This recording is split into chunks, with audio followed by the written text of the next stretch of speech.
सबके दिमाग में अपनी अपनी पिक्चर चल रही है, सब अपनी अपनी फिल्म के हीरो बनना चाहते हैं। अरे हिंदुस्तान में जब तक ये सिनेमा है तब तक लोग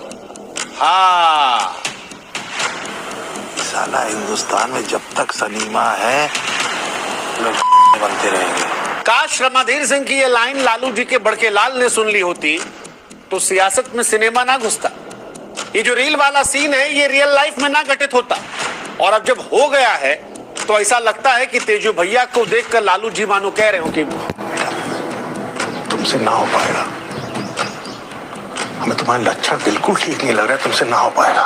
हाँ, मतलब अप्रत्यक्ष तौर पर वो यही कह रहे थे। ये डायलॉग भले ही फिल्मी है पर नायक इस बार कोई अभिनेता नहीं है बल्कि नेता है, हमारे तेज प्रताप यादव भैया।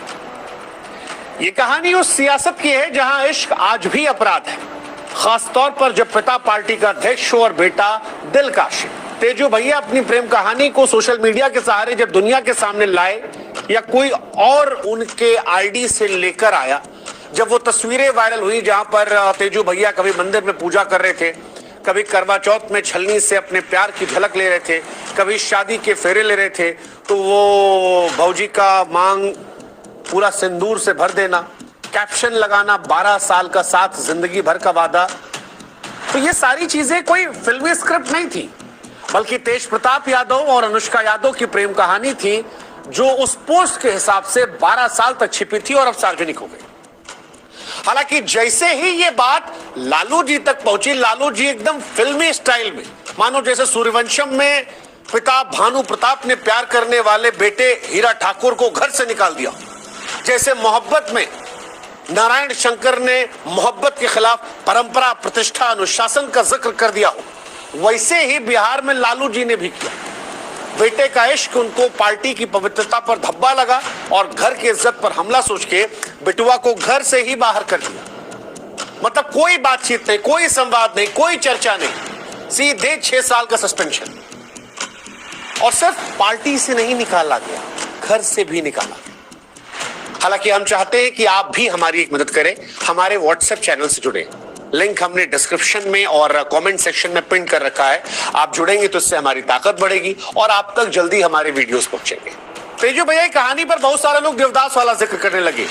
किसी ने बोला पार्टी से चले जाओ, किसी ने कहा शादी से चले जाओ, तो किसी ने कहा घर से चले जाओ। तेजू भैया की कहानी फिल्मी है लेकिन उनका गुनाह बस इतना था कि तेज प्रताप यादव ने मोहब्बत को मंच पर लाने की कोशिश की पर परिवार बोला कि बाबू ये सियासत है, DDLJ नहीं चल रहा है, यहां मोहब्बत की सजा होगी अगर इस तरह से मोहब्बत हो। अब सवाल यह है कि तेज प्रताप यादव बागी है या मोहब्बत के हीरो। देखो, तेज प्रताप यादव को अगर आप जानते हो तो एक बात आप मानते होगे कि तेजू भैया थोड़ा अलग स्टाइल के आदमी है। हमेशा से उनका अंदाज अलग रहा है। कभी सड़क पर साइकिल चला लेते हैं, कभी भोलेनाथ बनकर निकल जाते हैं, सपने में उनके श्री कृष्ण आते हैं, कभी करगिल लड़ने की बात कर देते हैं, योग कर लेते हैं। दुनिया हंसती है, मजाक उड़ाती है, सोशल मीडिया पर मीम्स बनाती है, लेकिन तेजू भैया मुस्कुराते रहते हैं। वो एक राजनीतिक योगी की तरह मस्त आदमी है, अपनी धुन में लीन रहते हैं, बेपरवाह, जिसको जो सोचना सोचो। वो मानो कहते हैं कि मुझे फर्क नहीं पड़ता। लेकिन इस बार जब शिव जी के रूप से निकलकर शिवालय में प्रेम को रख दिया और जब वो प्रेम सार्वजनिक हो गया तो तेजू भैया के घर का मंदिर जो था वो कोर्ट कचहरी बन गया। पिताजी तो बोलबे किए, बहन रोहिणी आचार्य भी बोल दी, कहीं पापा हमारे देव तुल्य है, परिवार हमारा मंदिर है। लोग कहे कि तो तेजू भैया कौन? मंदिर का घंटा जिसका मन करे वो बजा देता है।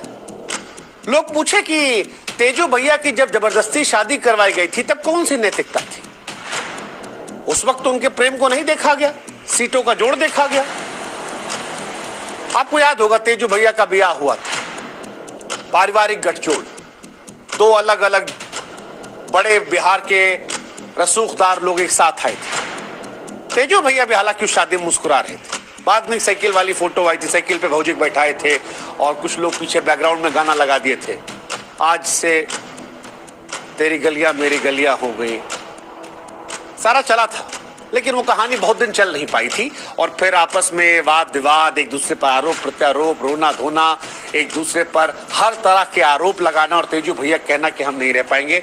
हमारे पॉडकास्ट में तेजू भैया कहते हैं हम बहुत सीधे साधे आदमी, हम नहीं रह पाएंगे। वो अलग दुनिया की है, हम अलग दुनिया की। हालांकि जाते जाते भाभी बहुत आरोप लगा गई थी वाली कि बहुत मारा पिटाई हुआ, बाल पकड़ के नोचा उचा गया, खूब रोई थी, तब भी बड़ी चर्चा चली थी।